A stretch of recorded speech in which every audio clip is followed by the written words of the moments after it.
Hello everyone, welcome back to Neo Home Tuition. എല്ലാവരും സുഖമായിട്ടിരിക്കാന്ന് വിചാരിക്കുന്നു. മിസ് ഇവിടെ സുഖമായിരിക്കുന്നു. അപ്പൊ മിസ് ഒരു ക്വസ്റ്റ്യൻ ചോദിക്കട്ടെ? ക്വസ്റ്റ്യൻ ചോദിച്ചിട്ട് നമുക്ക് സ്റ്റാർട്ട് ചെയ്താലോ class? All right. Which country invented paper? നമ്മൾ എഴുതുന്ന പേപ്പർ ഉണ്ടല്ലോ, ആ പേപ്പർ ഏത് കൺട്രിയാണ് ആദ്യമായി കണ്ടുപിടിച്ചതെന്നാണ് മിസ്സിന് ചോദിക്കാനുള്ളത്. അപ്പൊ പെട്ടെന്ന് തന്നെ എല്ലാവരും ആൻസേഴ്സ് റെഡി ആക്കിക്കോ.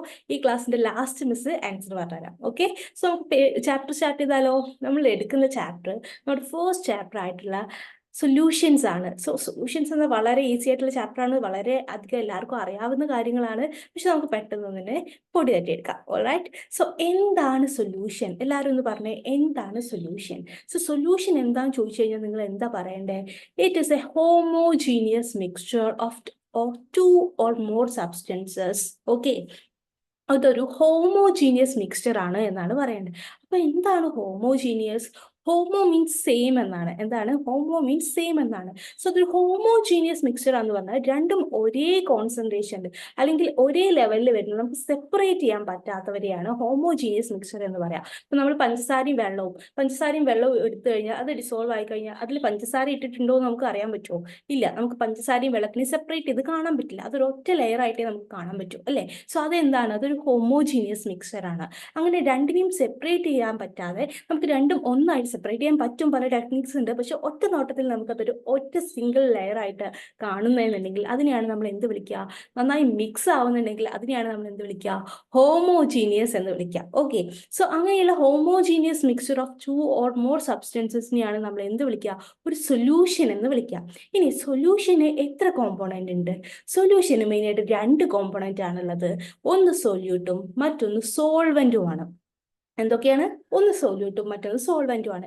ഇനി ഇതിൽ കുറച്ച് സാധനങ്ങളേ ഉള്ളൂ എന്നുണ്ടെങ്കിൽ, ആ കുറവുള്ള ആളെയാണ് നമ്മൾ എന്ത് വിളിക്കുക? സോല്യൂട്ട് എന്ന് വിളിക്കുക. കുറേയുള്ള ലാർജ് ക്വാണ്ടിറ്റിയിലുള്ള ആളെ നമ്മൾ വിളിക്കുന്ന പേരാണ് സോൾവെന്റ്. എൻ്റെ കയ്യിൽ ഉപ്പുണ്ട്. ഓക്കെ, എൻ്റെ കയ്യിൽ ഒരു ഗ്ലാസ് വെള്ളമുണ്ട്. അതിൽ മിസ് ഒരു സ്പൂൺ ഉപ്പ് ഇട്ടിട്ടുണ്ട്. നന്നായിട്ട് മിക്സ് ചെയ്തു. ഇപ്പൊ ഉപ്പ് ഒരു സ്പൂണല്ലേ ഇട്ടിട്ടുള്ളൂ, ഒരു ഗ്ലാസ് നിറയെ വെള്ളം ഉണ്ടല്ലോ. ആ കുറവുള്ള ആളെ, ആ ഉപ്പിനെ നമ്മൾ വിളിക്കുന്ന പേരാണ് സൊല്യൂട്ട് എന്ന്. ആൻഡ് ഒരു ഗ്ലാസ് വെള്ളം ഉണ്ടല്ലോ, അത് കൂടുതലാണല്ലോ, ആ ലാർജ് ക്വാണ്ടിറ്റിയിലുള്ള ആളെ നമ്മൾ വിളിക്കുന്ന പേരാണ് സോൾവെന്റ് എന്ന്. ഓൾറൈറ്റ്, ക്ലിയർ ആണല്ലോ? ഇനി ഒരു സൊല്യൂഷന് പേര് കൊടുക്കുക എങ്ങനെയാ? ഗാഷ്യസ് സൊല്യൂഷൻസ് ഉണ്ട്, ലിക്വിഡ് സൊല്യൂഷൻസ് ഉണ്ട്, സോളിഡ് സൊല്യൂഷൻസ് ഉണ്ട്. ഈ സൊല്യൂഷന് പേര് കൊടുക്കുന്നത് അതിൻ്റെ സോൾവെന്റ് ആരാണ് എന്ന് നോക്കിയിട്ടാണ്. എന്താണ്? സോൾവെന്റ് ആരാണ് എന്ന് നോക്കിയിട്ടാണ്. ഇപ്പൊ ഗാഷ്യസ് സൊല്യൂഷൻ ആണെന്നുണ്ടെങ്കിൽ അതിലുള്ള സോൾവെന്റ് എന്തായിരിക്കും? ഗ്യാസ് ആയിരിക്കും. ലിക്വിഡ് സൊല്യൂഷൻസ് ആണെങ്കിൽ അതിനുള്ള സോൾവെന്റ് ആരായിരിക്കും? ലിക്വിഡ് ആയിരിക്കും. ഇനി സോളിഡ് സൊല്യൂഷൻ ആണെങ്കിലോ അതിലുള്ള സോൾവെന്റ് സോളിഡ് ആയിരിക്കും. സോ സോൾവെന്റ്, അതായത് വലിയ ആൾ ആരാണ്, ലാർജർ ക്വാണ്ടിറ്റിയിലുള്ള ആൾ ആരാണ് എന്ന് നോക്കിയിട്ടാണ് നമ്മൾ ആ സൊല്യൂഷന് പേര് കൊടുക്കുന്നത്. നോക്കിക്കേ, ഗാഷ്യസ് സൊല്യൂഷൻ ഒരു 3 എക്സാമ്പിൾസ് ഉണ്ട്. Mixture of oxygen and nitrogen gas, chloroform mixed with nitrogen gas, camphor in nitrogen gas. ഇതൊക്കെ എന്തിന് എക്സാമ്പിൾ ആണ്? ഗാഷ്യസ് സൊല്യൂഷന് എക്സാമ്പിൾ ആണ്. ഇനി ലിക്വിഡ് സൊല്യൂഷൻ ആണെങ്കിലോ oxygen dissolve in water, ethanol dissolved in water, glucose dissolved in water. ഇതൊക്കെ എന്തിന് example ആണ്? Liquid solution example ആണ്. കാരണം ഇവിടെ എടുത്തിട്ടുള്ളത്, ലാർജർ ക്വാണ്ടിറ്റിയിൽ എടുത്തിട്ടുള്ളത് ആരാണ്? വാട്ടർ ആണ്. അതൊരു ലിക്വിഡ് ആണ്. ഓക്കെ, ഇനി സോളിഡ് സൊല്യൂഷൻസിന് എക്സാമ്പിൾ നോക്കിക്കേ. Solution of hydrogen in palladium, amalgam of mercury with sodium, copper dissolved in gold. ഇതൊക്കെ എന്തിന് എക്സാമ്പിൾ ആണ്? ഇതൊക്കെ സോളിഡ് സൊല്യൂഷൻ എക്സാമ്പിൾ ആണ്. കാരണം ഇവിടെ ലാർജർ ക്വാണ്ടിറ്റി ആയിട്ടുള്ള സോൾവെന്റുകൾ എന്താണ്? സോളിഡ് സ്റ്റേറ്റിലാണ് കാണപ്പെടുന്നത്. ഓക്കെ, ഇനി ഒരു സൊല്യൂഷന്റെ കോൺസെൻട്രേഷൻ നമുക്ക് പറയണം. ഒരു സൊല്യൂഷൻ എത്രമാത്രം കോൺസെൻട്രേറ്റഡ് ആണ്? അതെങ്ങനെയാണ് നമ്മൾ പറയാ? ഒരു സൊല്യൂഷന്റെ കോൺസെൻട്രേഷൻ നമ്മൾ പറയുന്നത് അതിൽ എത്രമാത്രം സോല്യൂട്ട് പാർട്ടിക്കിൾസ് അടങ്ങിയിട്ടുണ്ട് എന്ന് നോക്കിയിട്ടാണ്. ഓക്കെ, ഒരു സൊല്യൂഷനിൽ ഒരുപാട് സോല്യൂട്ട് പാർട്ടിക്കിൾസ് ഉണ്ടെങ്കിൽ ആ സൊല്യൂഷൻ കോൺസെൻട്രേറ്റഡ് സൊല്യൂഷൻ ആണ് എന്ന് നമുക്ക് പറയാൻ പറ്റും. ഇനി ഈ കോൺസെൻട്രേഷൻ നമ്മൾ എങ്ങനെയാണ് എക്സ്പ്രസ് ചെയ്യുക? ആ ഗിവൺ കോമ്പോണന്റിന്റെ അല്ലെങ്കിൽ സൊല്യൂട്ടിന്റെ അളവ് മെഷർ ചെയ്തിട്ടാണ് അത് എത്രമാത്രം കോൺസെൻട്രേറ്റഡ് ആണ്, എത്രമാത്രം ഡൈല്യൂട്ടഡ് ആണ് എന്ന് നമ്മൾ പറയാം. ആ കോൺസെൻട്രേഷൻ എക്സ്പ്രസ് ചെയ്യാൻ ചില വഴികളുണ്ട്. ഒന്ന് മാസ് പെർസെൻറ്റേജ്, മറ്റേത് വോള്യൂം പെർസെൻറ്റേജ്, മൂന്നാമത്തത് മാസ് ബൈ വോള്യൂം പെർസെൻറ്റേജ്, നാലാമത്തത് മോൾ ഫ്രാക്ഷൻ, അഞ്ചാമത്തത് പാർട്സ് പെർ മില്യൺ, ആറാമത്തത് മൊളാലിറ്റി എന്നൊക്കെ പറഞ്ഞ് ഒരുപാട് ടെക്നിക്സ് ഉണ്ട്. നമ്മൾ കഴിഞ്ഞ +1 ഇതൊക്കെ പഠിച്ചതാണ്. ജസ്റ്റ് ഒന്ന് പറഞ്ഞിട്ട് പോവാം. സോ മാസ് പെർസെൻറ്റേജ് അത് പറയാം ആദ്യം. മാസ് പെർസെൻറ്റേജ് എന്താണ്?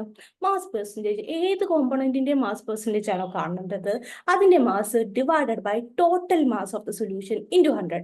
നമ്മുടെ മാർക്ക് എങ്ങനെ നമ്മൾ പെർസെൻറ്റേജിൽ നോക്കുക? എത്ര മാർക്കാണോ നമുക്ക് കിട്ടിയിട്ടുള്ളത് അത് ഡിവൈഡഡ് ബൈ ടോട്ടൽ മാർക്ക് അല്ലെ? ടോട്ടൽ ഒരു എക്സാം നടന്ന ടോട്ടൽ മാർക്ക് എത്രയാണോ അത് ഇൻറ്റു 100. അങ്ങനെയല്ലേ നമ്മൾ മാർക്ക് കാണുക?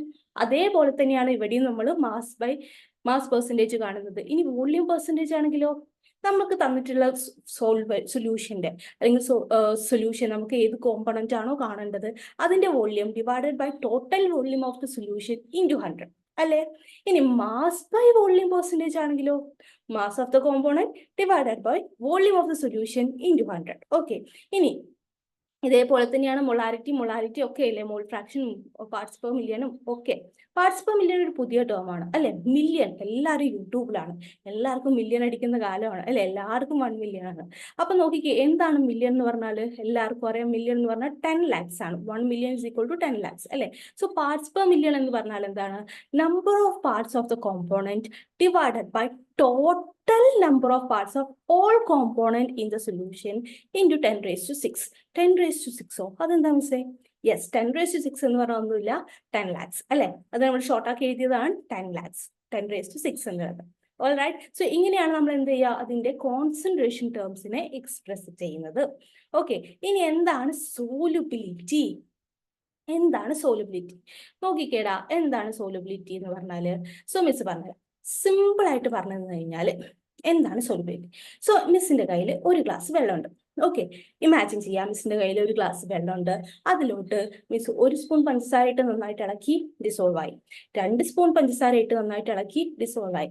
1 സ്പൂൺ കൂടെ ഇട്ടു, ഇളക്കി ഡിസോൾവ് ആയി. 4ാമതൊരു സ്പൂണും കൂടെ ഇട്ടു, ഡിസോൾവ് ആയി. 5 സ്പൂണും കൂടെ ഇട്ടു, ഡിസോൾവ് ആയി.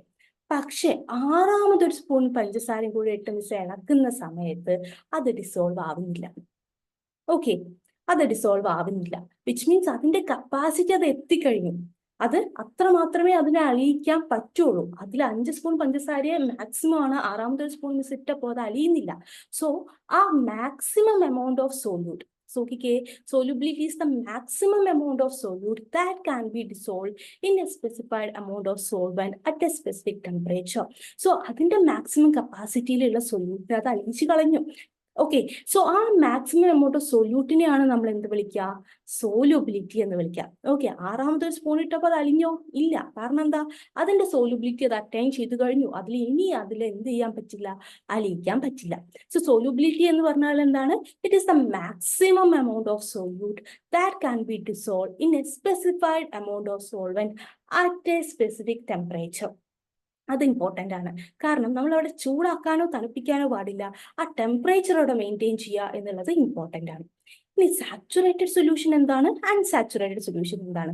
ക്ലിയർ ആണല്ലോ സൊല്യൂബിലിറ്റി എന്താണ് എന്നുള്ളത്. ഓൾറൈറ്റ്, സോ സാച്ചുറേറ്റഡ് ആയി എന്ന് പറഞ്ഞു കഴിഞ്ഞാൽ മിസ് ഇപ്പൊ പറഞ്ഞ ഈ സൊല്യൂഷന്റെ അവസ്ഥ, 5 സ്പൂൺ ഇട്ടു, അത് അലിഞ്ഞു. 6ാമതൊരു സ്പൂൺ ഇട്ടപ്പോൾ അതിൽ അലിയിക്കുന്നില്ല, അതിൽ അലിയിക്കാൻ പറ്റുന്നില്ല. So no more solute can be dissolve at the same temperature and pressure. ഇവിടെയും ഞാൻ പറയുന്നു, ടെമ്പറേച്ചർ പ്രഷർ നമ്മൾ വേരി ചെയ്യാൻ പാടില്ല. അത് റൂം ടെമ്പറേച്ചറോ അല്ലെങ്കിൽ കോൺസ്റ്റന്റ് ടെമ്പറേച്ചറോ ആയിരിക്കണം. ഓക്കെ, സോ ഇനി അതിൽ അലിയിക്കാൻ പറ്റില്ല എന്നുള്ളൊരു സിറ്റുവേഷനിൽ നിൽക്കുന്ന സൊല്യൂഷനെയാണ് നമ്മൾ എന്ത് വിളിക്കുക? സാച്ചുറേറ്റഡ് സൊല്യൂഷൻ എന്ന് വിളിക്കുക. സാച്ചുറേറ്റഡ് സൊല്യൂഷൻ എന്ന് വിളിക്കുക. പക്ഷെ മിസ് 5 സ്പൂൺ ഇട്ടിട്ടില്ല, ഒരു 3 സ്പൂൺ പഞ്ചസാരയെ ഇട്ടിട്ടുള്ളൂ, അത് കംപ്ലീറ്റ്ലി അലിഞ്ഞു. ഇനിയും വേണമെങ്കിൽ 2 സ്പൂൺ കൂടെ അതിൽ അലിയിക്കാൻ പറ്റുമല്ലോ. അങ്ങനെയുള്ള ഒരു അവസ്ഥയാണ് നമ്മൾ എന്ത് വിളിക്കുക? Unsaturated solution. വിച്ച് മീൻസ് അതിൽ we can add more solute can be dissolved at the same temperature. വേണമെങ്കിൽ ഇനിയും സൊല്യൂട്ടിനെ അതിനെ ഡിസോൾവ് ചെയ്യിപ്പിക്കാൻ പറ്റും ആ ഒരു സ്പെസിഫിക് ടെമ്പറേച്ചറിൽ എന്നുള്ള സിറ്റുവേഷനിലാണ് നമ്മൾ എന്ത് വിളിക്കുക? അൺസാച്ചുറേറ്റഡ് സൊല്യൂഷൻ ആണെന്ന് വിളിക്കുക. നമ്മൾ വളരെയധികം എക്സോസ്റ്റഡ് ആയി നിൽക്കുകയാണ്. അപ്പോൾ നമുക്ക് വളരെ ദേഷ്യം വരുന്ന സമയത്ത് നമ്മൾ പറയില്ലേ, ഐ എം സാച്ചുറേറ്റഡ്, എനിക്ക് പറ്റില്ല എന്ന് പറയില്ലേ? ആ ഒരു അവസ്ഥയാണ് നമ്മൾ എന്ത് വിളിക്കുക? സാച്ചുറേറ്റഡ് സൊല്യൂഷൻ എന്ന് വിളിക്കുക. So solubility, saturated solution, unsaturated solution, 3 term miss പറഞ്ഞു കഴിഞ്ഞു. ഇത് ക്ലിയർ ആണ് എന്ന് വിചാരിക്കുന്നു. ഓക്കെ, ഇനി solubility of solid in liquid. എന്താണ് solid in liquid? Solubility, solid in ലിക്വിഡിന്റെ സോലുബിലിറ്റി ഡിറ്റർമൈൻ ചെയ്യുന്ന ഫാക്ടേഴ്സ് എന്തൊക്കെയാണ്, അത് ഡിപ്പെൻഡ് ചെയ്യുന്ന കാര്യങ്ങൾ എന്തൊക്കെയാണ്? സോ ഒരു കാര്യം മിസ്സിന് ആദ്യം പറയാനുള്ളത്, solubility of solid in liquid എന്ന് പറയുമ്പോൾ എൻ്റെ കുട്ടികളുടെ മനസ്സിൽ ആദ്യം ഓർമ്മ വരേണ്ട ഒരു കാര്യം solid in liquid. Solid in liquid which means solid നമ്മൾ എങ്ങോട്ട് ആഡ് ചെയ്യുന്നു? ലിക്വിഡിലോട്ട് ആഡ് ചെയ്യുന്നു. വെള്ളത്തിലോട്ട് നമ്മൾ ഉപ്പ് ചേർക്കുന്നു, അല്ലെങ്കിൽ വെള്ളത്തിലോട്ട് നമ്മൾ പഞ്ചസാര ചേർക്കുന്നു. സോളിഡ് ഇൻ ലിക്വിഡ് എന്നുള്ളൊരു കണ്ടീഷൻ വരുമ്പോൾ നിങ്ങൾക്ക് പഞ്ചസാര വെള്ളം എന്ത് ചെയ്യണം? മനസ്സിൽ ഓർമ്മ വരണം. ഓക്കെ, ഉപ്പുള്ളായാലും കുഴപ്പമൊന്നുമില്ല. ഓക്കെ, ഇനി ഈ solubility of solid in liquid depend ചെയ്യുന്ന 3 ഫാക്ടേഴ്സ് ആണ് ഇവിടെ കൊടുത്തിട്ടുള്ളത്. Nature of solute and solvent, രണ്ടാമത്തെ ടെമ്പറേച്ചർ, മൂന്നാമത്തെ പ്രഷർ. ഓക്കെ, ഇനി nature of solute and solvent എന്ന് പറഞ്ഞാൽ എന്താണ്? സിമ്പിൾ ആണ്. നമ്മൾ എടുക്കുന്ന സോല്യൂട്ടിന്റെയും സോൾവെന്റിന്റെയും നേച്ചർ, അതായത് നമ്മൾ എടുക്കുന്ന സോല്യൂട്ട് പോളാർ ആണോ നോൺ പോളാർ ആണോ, നമ്മൾ എടുക്കുന്ന സോൾവെന്റ് പോളാർ ആണോ നോൺ പോളാർ ആണോ. ഓക്കെ, ക്ലിയർ ആണല്ലോ. ഇനി എന്താ അതിന്റെ ഇമ്പോർട്ടൻസ് എന്ന് ചോദിച്ചു കഴിഞ്ഞാൽ, ലൈക്ക് ഡിസോൾവ് ലൈക്ക് എന്ന് പറഞ്ഞ ഒരു റൂള് നമ്മൾ പഠിച്ചിട്ടുണ്ട്. ലൈക്ക് ഡിസോൾവ് ലൈക്ക് എന്ന് വെച്ചാൽ പോളാർ സോല്യൂട്ടുകൾ പോളാർ സോൾവെന്റിൽ മാത്രമേ ഡിസോൾവ് ആവുകയുള്ളൂ. ഇനി നോൺ പോളാർ സോല്യൂട്ട് ആണെങ്കിലോ, അത് നോൺ പോളാർ സോൾവെന്റിൽ മാത്രമേ ഡിസോൾവ് ആവുകയുള്ളൂ. ഒരു പോളാർ സോല്യൂട്ടും ഒരു നോൺ പോളാർ സോൾവെന്റും എടുത്തു കഴിഞ്ഞാൽ അത് ഒരിക്കലും എന്താവില്ല? ഡിസോൾവ് ആവില്ല. എന്തൊക്കെയാ മിസ്സേ പറയുന്നത്? കോൺസെൻട്രേഷൻ കിട്ടുന്നില്ല. ഒന്നുമില്ലടാ, ലൈക്ക് ഡിസോൾവ് ലൈക്ക് എന്ന് പറഞ്ഞു കഴിഞ്ഞാൽ ഒരുപോലെയുള്ള ആളുകളെ ഡിസോൾവ് ആവുകയുള്ളൂ. അതായത് പോളാറും പോളാറും മാത്രമേ ചേരുകയുള്ളൂ, നോൺ പോളാറും നോൺ പോളാറും മാത്രമേ ചേരുകയുള്ളൂ. ഒരു പോളാറും ഒരു നോൺ പോളാറും വന്നു കഴിഞ്ഞാൽ അവർ എന്ത് ചെയ്യില്ല? അവർ ഡിസോൾവ് ചെയ്യില്ല. അതാണ് ലൈക്ക് ഡിസോൾവ് ലൈക്ക്. അതാണ് നേച്ചർ ഓഫ് സോൾവെന്റ് ആൻഡ് സോല്യൂട്ടിന്റെ പ്രത്യേകത. നമ്മൾ എടുക്കുന്ന സോല്യൂട്ട് എന്താണ്, നമ്മൾ എടുക്കുന്ന സോൾവെന്റ് എന്താണ് എന്നുള്ളത് വളരെ വളരെ ഇമ്പോർട്ടന്റ് ആണ്. അതിന്റെ നേച്ചർ ഇമ്പോർട്ടന്റ് ആണ്. രണ്ടാമത്തതാണ് ടെമ്പറേച്ചർ. ഓക്കെ, ടെമ്പറേച്ചറിന് എന്താണ് ഇവിടെ ഡിപ്പെൻഡൻസ് എന്ന് ചോദിച്ചു കഴിഞ്ഞാൽ, നമ്മൾ നേരത്തെ പറഞ്ഞിട്ടുണ്ടായിരുന്നു ടെമ്പറേച്ചർ കോൺസ്റ്റന്റ് ആക്കി വെക്കണം. വേരിയിങ് ടെമ്പറേച്ചർ പാടില്ല. അതായത് 5 സ്പൂൺ പഞ്ചസാര ഒരു ഗ്ലാസ്സിൽ ഇട്ട് അത് അലിഞ്ഞു ചേർന്നു എന്നുണ്ടെങ്കിൽ 6ാമത്തെ സ്പൂൺ അതിൽ ഇടുന്നില്ല, ഇട്ടിട്ട് അത് അലിയുന്നില്ല എന്നുണ്ടെങ്കിൽ അത് അലിയിക്കാൻ നമുക്ക് എന്ത് ചെയ്താൽ മതി? ഒന്ന് ടെമ്പറേച്ചർ ചെയ്താൽ മതി, കൂട്ടി കൊടുത്താൽ മതി, ഒന്ന് ചൂടാക്കിയാൽ മതി. കാരണം അത് ടെമ്പറേച്ചറിന് ഡിപ്പെൻഡന്റ് ഉണ്ട്. പക്ഷെ എന്തുകൂടെ നോക്കണം? നമ്മുടെ റിയാക്ഷന്റെ ടൈപ്പ് കൂടെ നോക്കണം. ഓക്കെ, എന്താണ് ടൈപ്പ്? നമ്മൾ എടുക്കുന്ന റിയാക്ഷൻ, നമ്മൾ എടുക്കുന്ന ഡിസൊല്യൂഷൻ പ്രോസസ്. ഡിസൊല്യൂഷൻ പ്രോസസ് എന്ന് പറഞ്ഞാൽ എന്താണെന്ന് അറിയാലോ? ഡിസൊല്യൂഷൻ നമ്മൾ നേരത്തെ ഇവിടെ എഴുതി വെച്ചിട്ടുണ്ടെടാ. ഡിസൊല്യൂഷൻ പ്രോസസ് എന്ന് പറഞ്ഞു കഴിഞ്ഞാൽ ഒരു സൊല്യൂട്ടിൽ ഒരു സൊല്യൂഷനിൽ സോല്യൂട്ടും സോൾവെന്റും ആണ് ഉള്ളത്, അല്ലെ? സോല്യൂട്ടും സോൾവെന്റും കൂടി ചേർന്ന് സൊല്യൂഷൻ ആവുന്ന പ്രോസസ്, സോല്യൂട്ട് സോൾവെന്റിൽ അലിയുന്ന പ്രോസസ്സിനെയാണ് നമ്മൾ ഡിസൊല്യൂഷൻ എന്ന് പറയാം. അങ്ങനെ നമുക്ക് എന്ത് കിട്ടുന്നു? ഒരു സൊല്യൂഷൻ കിട്ടുന്നു. പക്ഷേ ആ സൊല്യൂഷനിൽ നിന്നും സോല്യൂട്ട് സെപ്പറേറ്റ് ആവുന്നു. സോല്യൂട്ടും സോൾവെന്റും സെപ്പറേറ്റ് ആവുന്ന പ്രോസസ്സിനെയാണ് നമ്മൾ ക്രിസ്റ്റലൈസേഷൻ എന്ന് വിളിക്കാം. ഓക്കെ, സോല്യൂട്ടും സോൾവെന്റും കൂടി ചേർന്ന് സൊല്യൂഷൻ ആവുന്നത് ഡിസൊല്യൂഷൻ. സോല്യൂഷനിൽ നിന്നും സോല്യൂട്ടും സോൾവെന്റും സെപ്പറേറ്റ് ആയി മാറുന്ന പ്രോസസ്സിനെയാണ് നമ്മൾ ക്രിസ്റ്റലൈസേഷൻ വിളിക്കുക. സോ ഇതാണ് ഡിസൊല്യൂഷനും ക്രിസ്റ്റലൈസേഷനും. ഓക്കെ, ഇനി നമ്മൾ തിരിച്ചു വരുന്നു എങ്ങോട്ടേക്ക്? ടെമ്പറേച്ചറിലോട്ട്. നമ്മൾ എന്താ പറഞ്ഞിരുന്നത്? ടെമ്പറേച്ചറിന്റെ കാര്യം, അല്ലെ? ഇനി ഡിസൊല്യൂഷൻ ഇസ് എൻഡോതെർമിക്. എൻഡോതെർമിക് എന്ന് പറഞ്ഞാൽ എന്താ? എൻഡോതെർമിക് എന്ന് പറഞ്ഞാൽ ഹീറ്റിനെ അബ്സോർബ് ചെയ്യുന്ന റിയാക്ഷൻസ്, അല്ലെ? ഹീറ്റ് എനർജിയെ അബ്സോർബ് ചെയ്യുന്ന റിയാക്ഷൻസിനെയാണ് നമ്മൾ എന്ത് വിളിക്കുക? എൻഡോതെർമിക് റിയാക്ഷൻ എന്ന് പറയുക. സോ ഡിസൊല്യൂഷൻ പ്രോസസ്, അതായത് സോല്യൂട്ടും സോൾവെന്റും കൂടി ചേർന്ന് സൊല്യൂഷൻ ആവുന്ന ആ ഡിസൊല്യൂഷൻ പ്രോസസ് എൻഡോതെർമിക് ആണ്, ഹീറ്റിനെ അബ്സോർബ് ചെയ്യുന്ന റിയാക്ഷൻ ആണ് എന്നുണ്ടെങ്കിൽ നമ്മൾ എന്ത് ചെയ്താൽ മതി?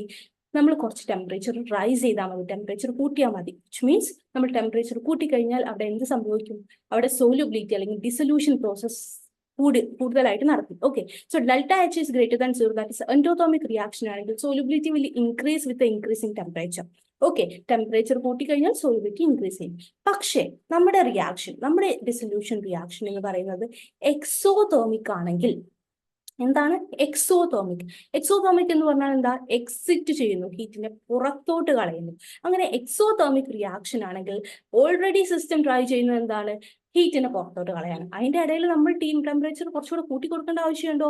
അങ്ങനെ കൂട്ടി കൊടുത്തുകൊണ്ട് പ്രത്യേകിച്ച് കാര്യമുണ്ടോ? ഇല്ല. അവിടെ നമ്മൾ ടെമ്പറേച്ചർ കൂട്ടുകയല്ല ചെയ്യേണ്ടത്, പകരം ടെമ്പറേച്ചറിനെ കുറയ്ക്കുകയാണ് ചെയ്യേണ്ടത്. സോ നോക്കിക്കേടാ, അത് solubility will increase with decrease in temperature. So വെറുതെ അങ്ങ് എല്ലാ റിയാക്ഷനും കയറി ചൂടാക്കി കൊടുത്തിട്ട് കാര്യമില്ല. നമ്മൾ ആ റിയാക്ഷൻ ടൈപ്പ് കൂടെ അറിയണം, ടെമ്പറേച്ചർ ടൈപ്പ് കൂടെ അറിയണം. എൻഡോതെർമിക് ആണോ റിയാക്ഷൻ, എക്സോതെർമിക് ആണോ ഡിസൊല്യൂഷൻ പ്രോസസ് എന്നുള്ളത് അറിയണം. എൻഡോതെർമിക് ആണെങ്കിൽ മാത്രമേ ടെമ്പറേച്ചർ കൂട്ടി കൊടുത്തിട്ട് കാര്യമുള്ളൂ. ഇനി എക്സോതെർമിക് ആണെങ്കിൽ നമ്മുടെ ടെമ്പറേച്ചർ കുറച്ചു കൊടുക്കുകയാണ് ചെയ്യേണ്ടത് എന്നതാണ് ഇമ്പോർട്ടൻസ്. ഇനി മൂന്നാമതൊരു ഫാക്ടർ ഉണ്ടായിരുന്നല്ലോ, മൂന്നാമതൊരു ഫാക്ടർ ഉണ്ടായിരുന്നല്ലോ, പ്രഷർ. നോക്കിക്കേ, പ്രഷറിന് ഇവിടെ എന്തെങ്കിലും റോൾ ഉണ്ടോ? നമ്മൾ പറഞ്ഞുകൊണ്ടിരിക്കുന്നത് സോളിബിലിറ്റി ഓഫ് സോളിഡ് ഇൻ ലിക്വിഡിന്റെ കാര്യമാണ്. എന്താണ് solid in liquid, solid in liquid. പക്ഷേ എഫക്ട് ഓഫ് പ്രഷർ, സോളിഡിനും ലിക്വിഡിനും എന്ത് പ്രഷറിൽ എന്തെങ്കിലും എഫക്റ്റ് ഉണ്ടോ? വലിയ എഫക്റ്റ് ഒന്നുമില്ല. കാരണം they are highly incompressible. Solid ആയിക്കോട്ടെ ലിക്വിഡ് ആയിക്കോട്ടെ രണ്ടുപേരും എന്താണ് ഇൻകംപ്രസിബിൾ ആണ്. They are highly incompressible. They are only compressible in the case of gases, അല്ലെ? ഗ്യാസിന്റെ കാര്യം പറയുമ്പോൾ മാത്രമേ നമുക്ക് ഒരു പ്രഷർ എഫക്റ്റിനെ കുറിച്ച് പറയേണ്ടതുള്ളൂ. ഇവിടെ സോളിഡും ലിക്വിഡും എന്താണ് ഇൻകംപ്രസിബിൾ ആയതുകൊണ്ട് പ്രഷറിന് പ്രത്യേകിച്ച് എഫക്റ്റ് ഒന്നും ഇല്ല. ഓർത്ത് വെക്കേണ്ടത് nature of solute and solvent എന്നുള്ളത് ലൈക്ക് ഡിസോൾവ് ലൈക്ക് എന്നുള്ള റൂളിന് വളരെയധികം ഇമ്പോർട്ടൻസ് ഉണ്ട്. Effect of temperature, reaction exothermic ആണോ എൻഡോതെർമിക് ആണോ എന്ന് നോക്കേണ്ടതും വളരെയധികം ഇമ്പോർട്ടൻ്റ് ആണ്. നിങ്ങൾ പറയും ഇതൊക്കെ എന്താ മിസ് ഞങ്ങൾക്ക് അറിയുന്നതാണ്, സോല്യൂട്ട്, സോൾവെന്റ്, പഞ്ചസാര, വെള്ളം, ഉപ്പ്, വെള്ളം, ഇതൊക്കെ ഞങ്ങൾ കളിച്ചുകൊണ്ടിരിക്കുന്ന കാര്യങ്ങളല്ലേ മിസ്സേ? യെസ്, ഓഫ് കോഴ്സ് നിങ്ങൾക്ക് അറിയാവുന്ന കാര്യങ്ങളാണ്. അറിയാവുന്ന കാര്യങ്ങൾ കുറച്ചും കൂടി ഈസി ആക്കാനാണ് കേട്ടോ മിസ് വന്നിട്ടുള്ളത്. All right. അപ്പൊ ഇത്രയും കാര്യങ്ങളാണ് നമ്മളിന്ന് പറഞ്ഞിട്ടുള്ളത്. നമ്മൾ ജസ്റ്റ് ഒരു ഇൻട്രോഡക്ഷൻ പറഞ്ഞു, ബേസിക് കാര്യങ്ങൾ പറഞ്ഞു. സോല്യൂട്ട് എന്താണ്, സോൾവെന്റ് എന്താന്ന് പറഞ്ഞു, സോലുബിലിറ്റി എന്താന്ന് പറഞ്ഞു. സോലുബിലിറ്റി എന്തായിരുന്നു? Maximum amount of solute that can be dissolve at a specific temperature, അല്ലെ?